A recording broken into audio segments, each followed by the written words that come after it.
Welcome, everybody. Welcome to my YouTube channel again. Today, I have a very special guest, Maxime. Maxime, maybe you can introduce yourself shortly. Yes, no, thank you for having me. So my name is Max Bombardier. I am part of the customer advisory team for data security within the Microsoft Purview product team.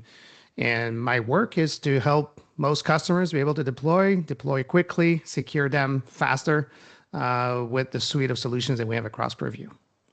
So thanks Okay. again for having me today. Yeah, you're more than welcome. You are on the top of my list. Hey, my first question, we're going to do a short interview.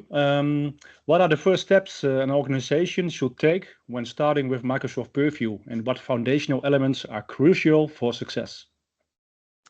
That's a really good question because there's a bit of it depends there what exists today. If you've started with anything today, what teams you have, do you have competing products sometimes? So when I think purely of, well, Purview is a lot of things, first of all. So if I take Purview as a holistic solution, it's data security, it's data governance, and it's also compliance. I focus is mostly on data security, although I do have horizontals across. So when I get about the question for just for Purview, then I ask questions sort of which part of it is it for M365, non-M365 content? Because the answers will differ a little bit. But most of the time, I think Rene may be confirming, but I think the question was mostly from an M365 perspective. Of course. Just making sure. But see, definitely the first question is to validate that, and based on the experience, sometimes I get different answers too. So when I then focus on M365, it's going to split between what's the highest risk you want to start addressing. Is there something that's driving this? Is there regulation? Is there an incident? Is there something that drove into that? Do you have products to remove or replace in the near future? So that's going to change how we answer. But assuming all of that is, sort of a blank slate, we're starting fresh, then it's going to get interesting because the DLP tends to be the first one that most organizations go to. And I would say I don't disagree. I'm going to use a double negative here. But a reason I say that is I do believe strongly on a good foundation of information protection and something close to the secure by default narrative or blueprint that we've shared a couple of months ago to help you get that solid foundation of protecting your information where it is.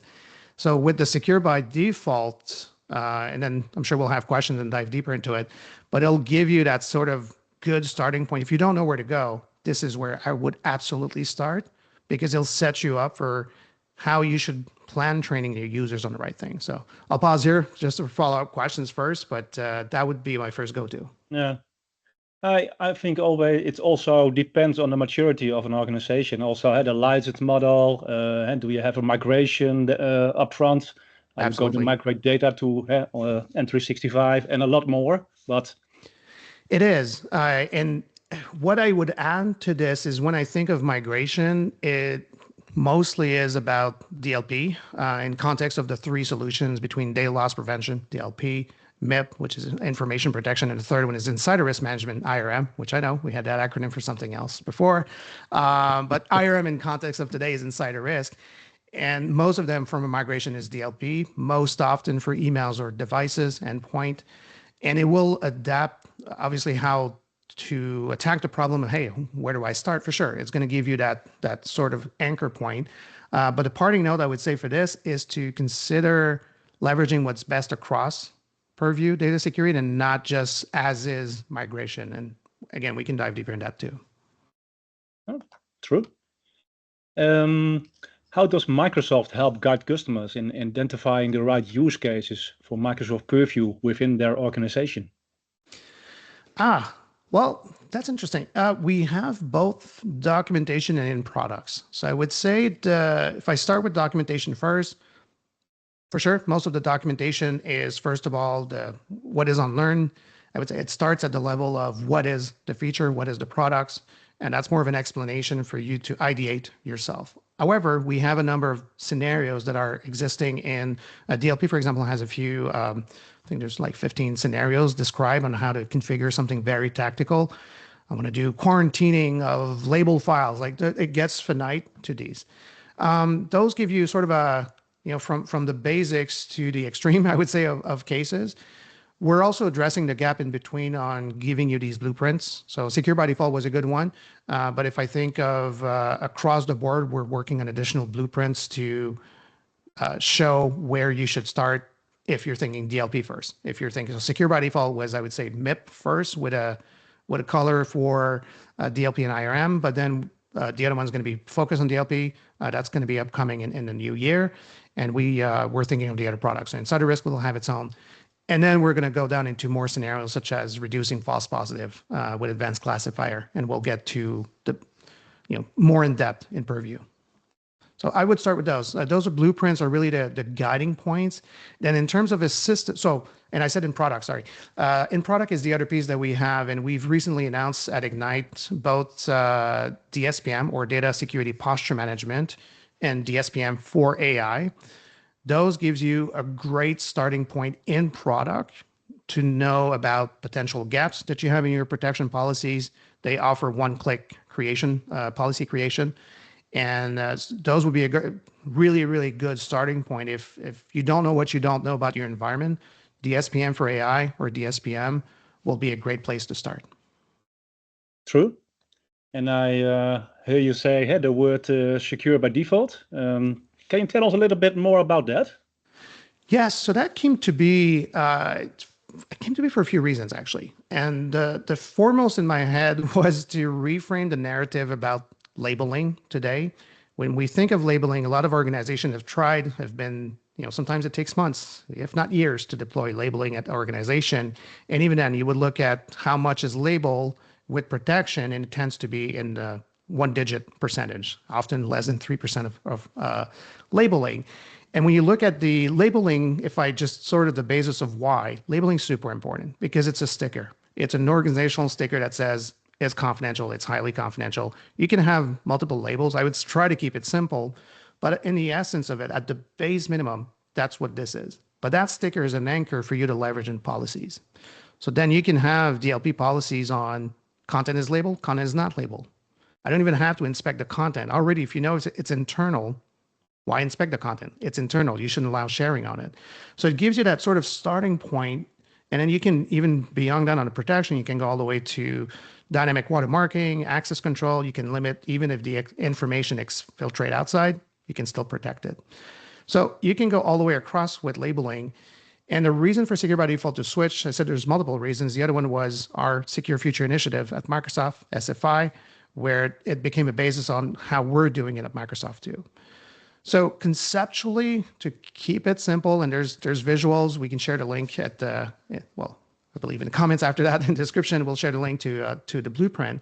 Think of it as two ways. What if most of your information today that you create in Office or PDF, what if they're prevented from being shared externally by default? I'm triggering your thought here, and then we can play how much of that is true. Is it just when it's in SharePoint, just in OneDrive, just in emails? We can choose with that. But the thought provoking here is to think of what if I do this, and then I train the users not about when to protect. I train them on when to have that exception of sharing.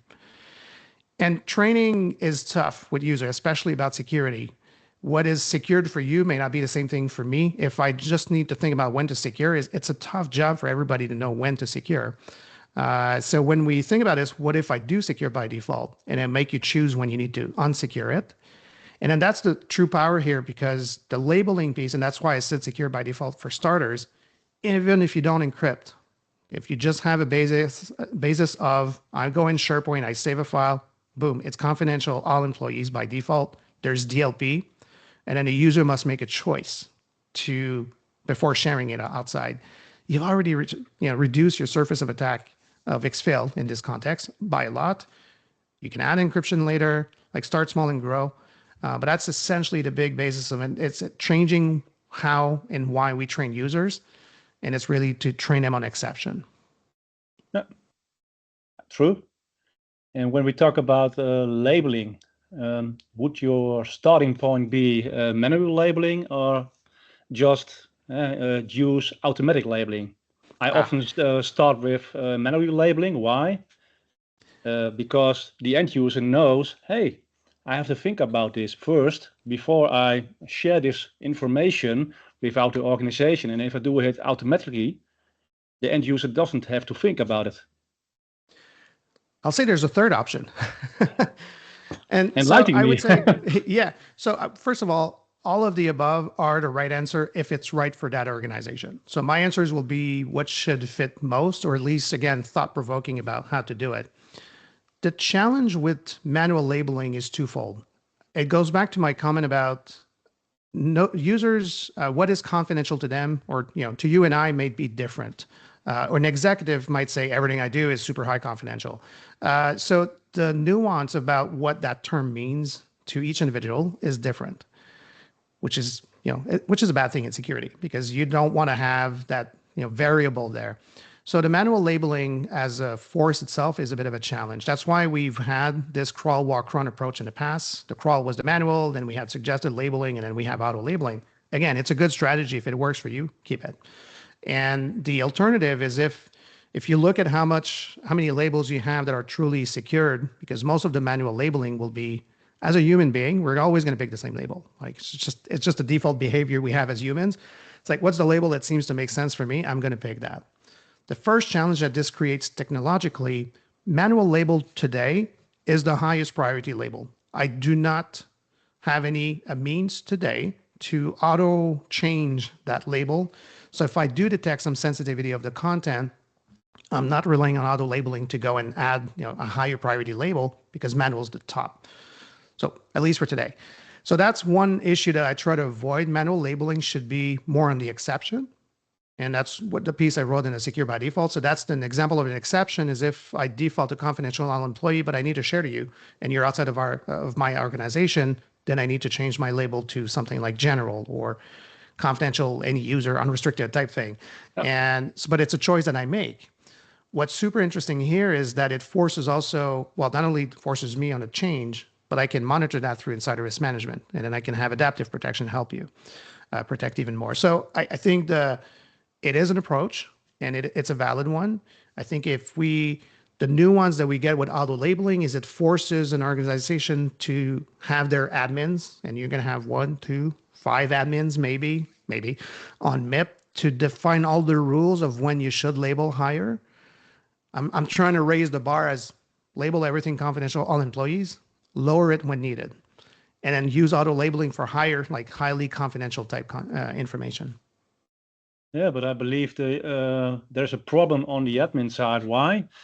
Because there are not enough admins that know the complete picture. They know about, hey, this is how Purview works.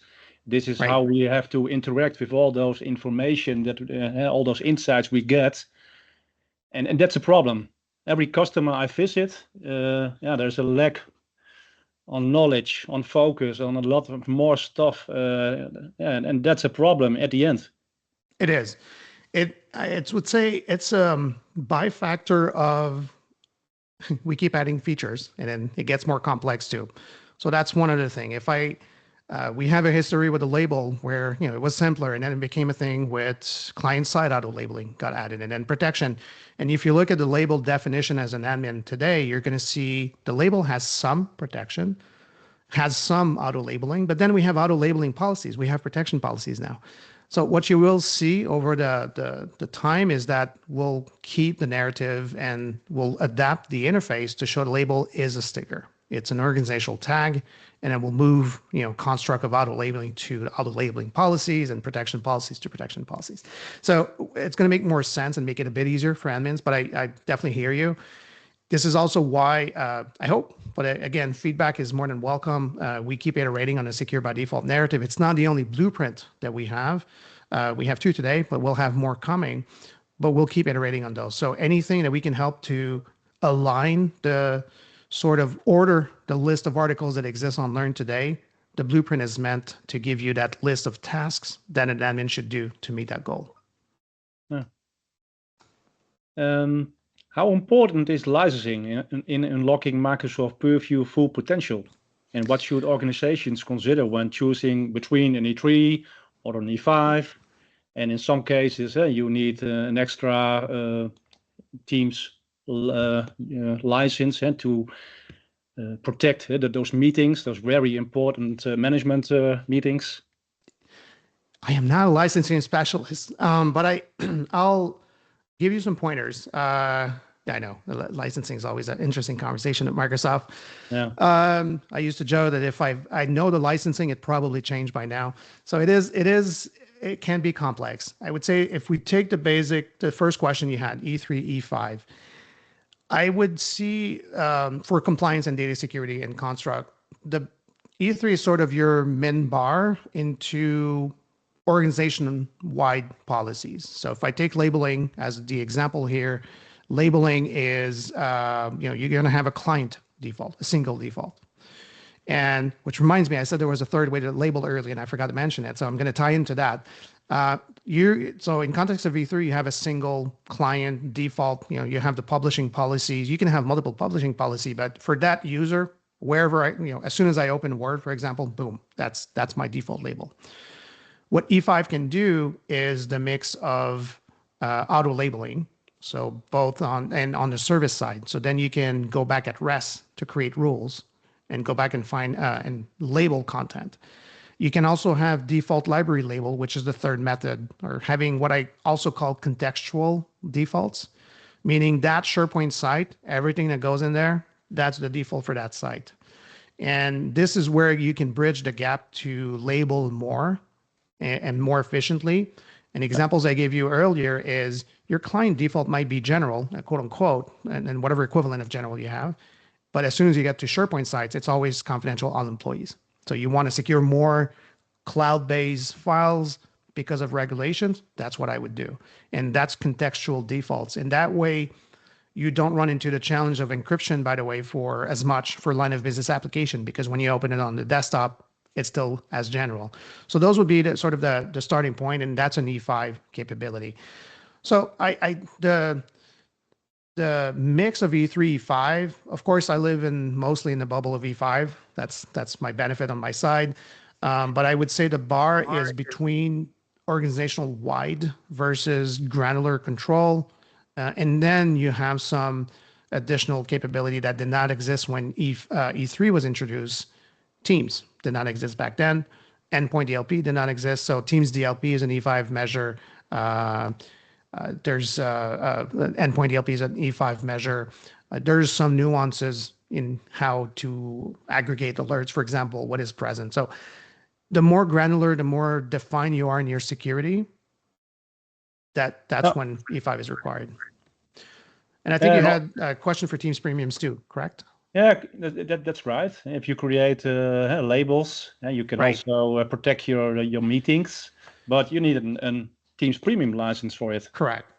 I would see the nuance between it. And again, this is more when it's additive. So you can, with the labeling in, I think that's E3, you can label the meeting invite itself. So labeling the invitation. Teams Premium is important if you want to protect in meeting. And what are the policies within that meeting? You want to have a dynamic watermark on the, showing up in the Teams meetings. You want to restrict who can join by labeling.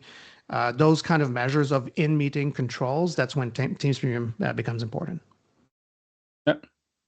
But I don't often see it being used at organizations. It's often just the E3 or the complete E5 functionality. Right. And there's flavors. When I say E5, there's flavors. So there's E5 compliance, there's information protection and governance, I think it is, IP&G, if I recall. There's different ways to get the E5 workloads of data security, depending on what meets your organization need. Yeah, and of course, we can use an add-on license if you want to have a middle step. Correct. True. So IP&G seems to be the most common step up, I would say, that I see from E3 to just starting to get some of those. All of these are what, quote unquote, I would have as an E5 workload. How does the secure by default principle apply to Microsoft 365 Copilot in preventing oversharing? It's part of it. So we've... I would say we have two blueprints. We did release at Ignite a second one called Addressing Internal Oversharing for M365 Copilot Deployment. And the reason why we split those two up is and they talk to each other. So they're intertwined. When I think of, and we can deep dive on what are the challenges for Copilot deployments in general, but so answering your questions first about the secure by default, the most common problems that we have in organization concern about Copilot deployment is sort of the Delve 2.0 conversation. 14 years ago, we were like, oh my God, I got Delve and I find stuff that I didn't know was not secured. And now Copilot just does that, but even better. And what's interesting for this is, well, for me, because I was there back then. So it's very interesting to have the conversation again, sometimes with the same people.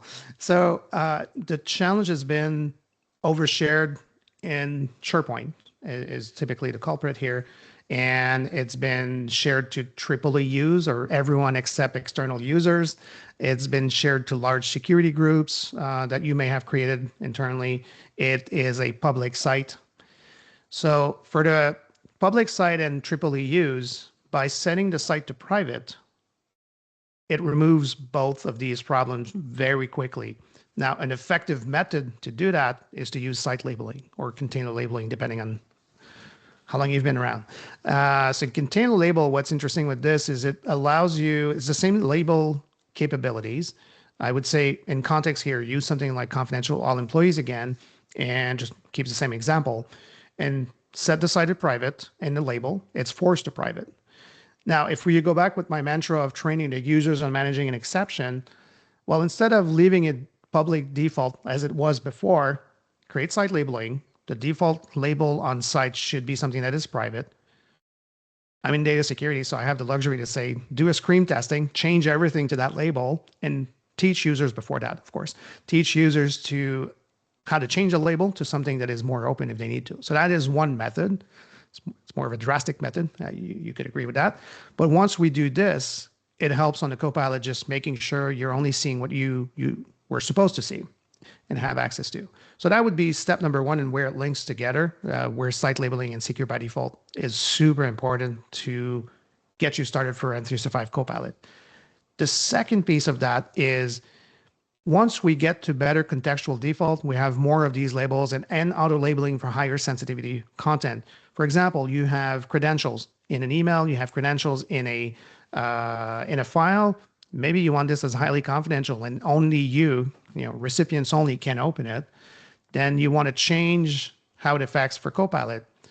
What it drives at the end is Copilot will reason over the labeling, and it will, the prompt response will pick up the highest priority label that it used the content from. So if, in my example here, if it generated an answer from a highly confidential, the prompt response will inherit that, first of all. Second is we announced at Ignite also a DLP for Copilot feature, where in this, picking up the same example, I could say DLP, highly confidential, don't use it in Copilot. So you still have the file, you still have access to the file. There's an indexing, you can search on the file because that's the collaboration capabilities, but Copilot won't use it to generate a response. Thank you. A simple question. There's a lot of answers to it. Yeah, but that's often the problem if you talk about data security. There's a lot of elements. It's a big puzzle. And you can see why, and your questions are great, by the way, because it shows the challenge that we've had. You can kind of tie it back in when you ask me the question. By the way, none of this is prepared, but we can for the audience. But you asked me where would you start and why did I answer secure by default? It's this: we need to accelerate to have better labels across the board, because then it's used or reused by things like Copilot. It's not the only thing that uses it. Copilot will reason over it. It will use it for the responses. DLP will use it if you just don't want to have highly confidential use for content for responses. So it's super important to get to a much better state faster. That was my main driver as to why I wrote secure by default in the beginning, is we need to reframe. There's been so much FUD, I would say, for labeling.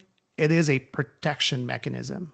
It's not so much about a classification engine. It is, but it's a one direction of classification for protection. And when you switched into that mode, okay, this is all about protection. It needs to be intuitive. Everybody can understand confidential all employees. Don't use something very vague as a protected. Okay, what does protected mean? And so don't use conflicting terms. Keep it simple. And that's, again, the whole basis of Secure by Default is to get you started quicker, to get results like this in Copilot much better. I think the label name and also the label description is one of the most important elements of labeling. An end user has to get the picture. Hey, if I use this label, oh, I can use it for that type of data. Exactly. And that's often forgotten.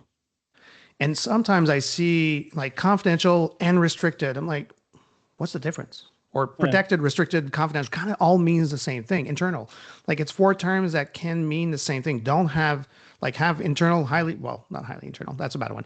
Confidential, highly confidential, protected, maybe highly protected.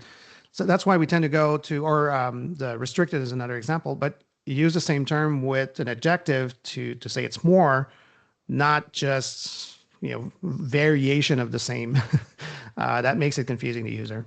And we've provided a list of recommended labels to start with. If you're not sure where to start, you can take a look at the blueprint. I know the list of labels that you can use, and often have just a conversation with the business and IT together, and to get a bigger picture from, hey, what is going to work for you guys? I have here a list from Microsoft, but is it usable for your organization? Are we going to create something else? It does happen still, less than before. What I would respond to this, and I think, look, we need to engage. I think there's always a nuance that's necessary for each organization. What I wrote there is sort of the base minimum that most organizations should have as a concept. If confidential is not the right term for your organization, change it, and that's okay. The parting notes I would say about this is it's okay to start small. Don't boil the ocean. What I've seen in labeling that happens that can, like, I'd rather you start protecting with something today, even if it's just a sticker, at least you have a sticker. And the reason for that is, yes, it can create a confidential all employees today is, for example, not encrypted, and tomorrow it will be, sure. But I can already do DLP on that label today. So that means that if you make quicker decisions, I can already have you more protected. Not perfect, but I'm aiming to get you more secure right now, rather than wait for perfection in 18 months from now, and then you still have 18 months more of data that's unsecured completely. So there are many quick steps that can be done, both for labeling and DLP, to help you narrow that gap. Learn on the platform, learn what works, where you should or not encrypt. Big example here is questions that I would get for those that have done encryption on labeling is, which permission do you allow in it? Is everybody owner, co-author? Do you block printing and this and this? My first answer is start simple. Like, I'd rather, again, that you go from non-encrypted to encrypted where you have the permission to change the label. May not be perfect again, but as in one step. So for confidential all employees, maybe, Rene, you're allowed to change the label on it, but I have that as an anchor. I'm still encrypted. I know when you're changing. I can use insider risk on you and know the behavior. If you're doing that on a lot of files, I can use adaptive protection to block you. So I'd rather have that you can keep working, because the more restricted you are, the more aggravation you're going to get from end users, and then it blocks your deployment. And then you roll back and then start again. So I'd rather you start small and incrementally add security measures than not starting at all. True. I often say, hey, it's a starting point. I often use 3 or 4 labels. And I always say to customers, it's your starting point. And if you look at a dot on the horizon, the complete labeling landscape will be else. It is. It's perfectly the right way to approach it. Start smaller. Again, secure better today and more tomorrow. Don't wait for perfection. But I often say, hey, the technology is going too fast. But it's not only the technology, it's also law and regulation also changes. Yep, it does.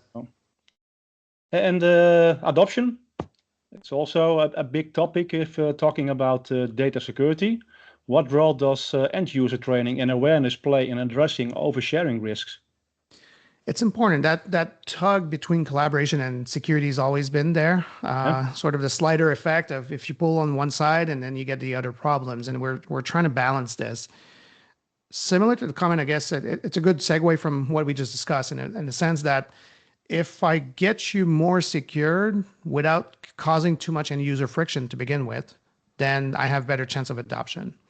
The examples I gave earlier about like encryption is the most challenging part of labeling, because if I don't know what you have in your environment, and if I encrypt everything, then I'm probably breaking some line of business application. It could be an Excel add-in. It could be a very old legacy something that's been created. It could be a custom app. It could be a system of record that you need to upload this for your regulations to meet your regulations.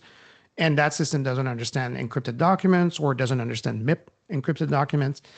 So there can be reasons why encryption is not the first answer you should provide. Now, it should be something you strive to, because again, if you want to secure more in today's world, it is a good thing to map out.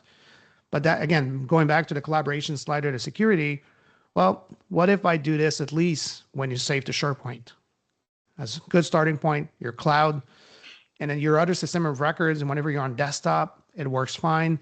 So starting with something that users can adapt to instead of, and so the end user training part of your question goes back to my example of managing by exception.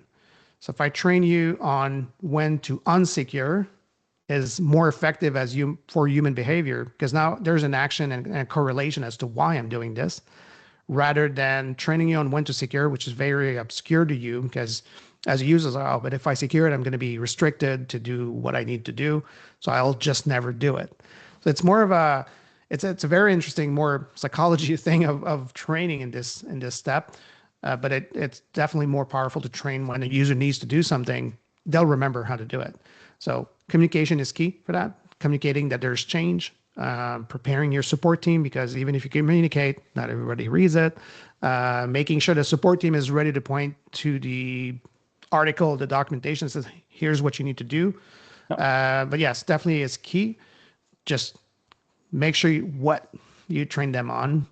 And my advice here is training them on the exception is definitely more effective. And sort of a side story on this, when we did turn these on at Microsoft, same concept. We've been training on labeling forever, since we've had labeling existing as a product. And we could still see that from, hey, I've done, this operation, it might be in a file that you shared a long time ago, and now sharing didn't work. Yeah, we had an uptick in support cases, and then it died down because it trained the users. Oh, okay, now I understand why we had this labeling thing. And even if we're, Microsoft with technology people. But I also think if we talk about training and adoption, it's a sort of continuous process. It's not a one-time process anymore. It's not. We do, and so that agreed. So it is continual. It is, training on the right things, and then training continuously. Plus, you have new employees. You have, coming in and go. So that is normal. Microsoft, we have we have attestation to do on a regular basis about even for labeling. Yeah. But often forgotten. Often forgotten, but we're well. It's Microsoft. We have a lot of metrics. We have tracking. So we do have training to do. We must do them. We must, there's, some mini tests. You can make that very interactive. We have some cool videos that are cool explanatory videos on training. So we're really good for this. It's very interesting. And forgotten in a sense it goes back to my training on exception versus training when to secure. So it's not so much forgotten. It's just, was I supposed to do this now? And, I would take a different example on labeling. Phishing is, an example that we've had for many, many years. Challenges. What should you do about phishing? And, and there's tools to help you, test users on this. It's the same thing. When, I'm supposed to click on a report button, right? So to help across, and it's what you do as a user that's important. But see, in this case, you got an email, it's in your inbox, you need to do an action. I'm either opening it, I'm deleting it, or I'm reporting it, essentially. And so there's an action to be done. It's also training, in this case, the exception of it's in your inbox, you have to do something. Yeah, but still, I heard project managers say and IT managers, hey, adoption, it only costs money. It don't delivers any value to the organization. And I have a look at them. Really? You don't get a bigger picture. Well, So, good question. I think we can get to metrics if you think of, jumping back and secure by default, because then you would have both metrics on when people are changing the label. You have metrics on when it's blocked by default. You can have metrics on it's been blocked and then they changed it. Oh, So all of that is audited and you can see the impact of what has been prevented from exfiltrating. to measure is to know. Correct. Yeah. Hey, There's a really yeah, sorry. no, that's my bad. I cut you off, but there's a really big piece of you don't know what you don't know for data exfiltration, for emails, and it's just sometimes the behavior. It's been an approved process, oftentimes in an organization, but what was approved 15 years ago may not be the right thing to do today. And the amount of data that we have access today versus back then is also very different as an employee to any organization. So being really conscious about, like, I'm sending sensitive data through emails. Am I sending the right sensitive data to the right people? So, and it's a very challenging thing because there's a human component to it and understanding of the data. So it's not just about finding sensitive information.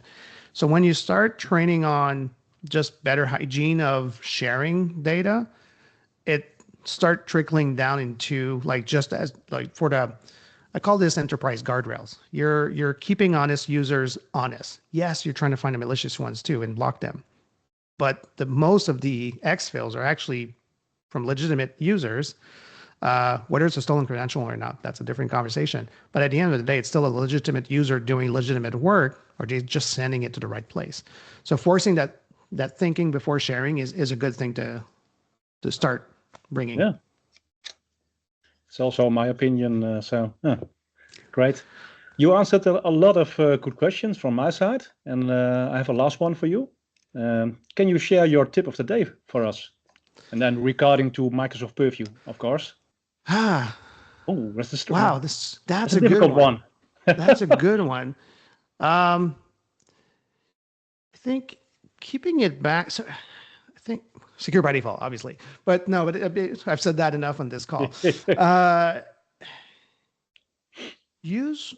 a look at the whole product, break the silos. If you're coming in from DLP, look at MIP, look at IRM, and make your strategy through that, and not just with DLP in mind. And take any of the products and sort of same thing is, how do they work best together to achieve your outcome? Break your silos. I have many organizations that have different admins. Hopefully they talk to each other, not always, but they have like different complete teams for DLP versus IRM versus MIP. It's a data security product. And the better you can bring that together, the more powerful it will be for you. But also all the solutions we add on top, the SPM, for example, all the questions you had about Copilot, it will work better if you leveraging this as a single solution rather than a mix of independent solution. And then the second tip, you only asked for one, that's fine. But I alluded to migration as is and not doing it earlier. And I especially true in the world of DLP, we'll provide new guidance to help you do that and craft DLP policies better.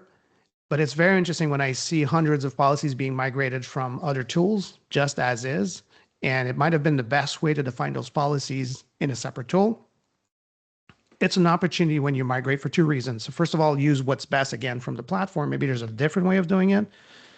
Maybe it's a good time to rethink, are these policies needed? Like debugging 600 policies is not something fun in any situation. So beyond limits and performance impact, just as an admin, it's tough. So take migration as an opportunity to maybe reshape how you should use the products best. So mixing in both feedback I'm giving you together, take it as an opportunity. Thank you. It's a very useful information, and I hope a lot of people benefit from all your inspirational words. Thank you. And of course, have a look at the secure by default approach.